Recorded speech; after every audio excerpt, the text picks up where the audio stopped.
আব্বু, যে কোনো একটি বস্তু অপরটির দিকে অগ্রসর হয় বা হওয়ার প্রবণতা সৃষ্টি করলে আব্বু তাকে কি বলে বাবা? আকর্ষণ। জুড়ে বলো তো, এই যে একে কি বলে বাবা? আকর্ষণ। গুড বাবা।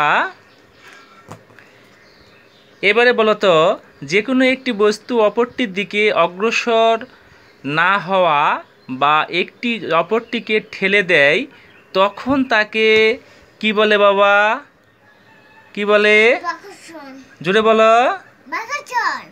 বিকর্ষণ। গুড। এই যে দুইটা বস্তু জোড়া লাগছে না, তাই না বাবা? হ্যাঁ। তাহলে একে কি বলে? আকর্ষণ। কি বলে বাবা? আকর্ষণ। বিকর্ষণ। আর এই যে জোড়া লাগছে বাবা, একে কি বলে? আকর্ষণ। গুড এই দেখো। Good good.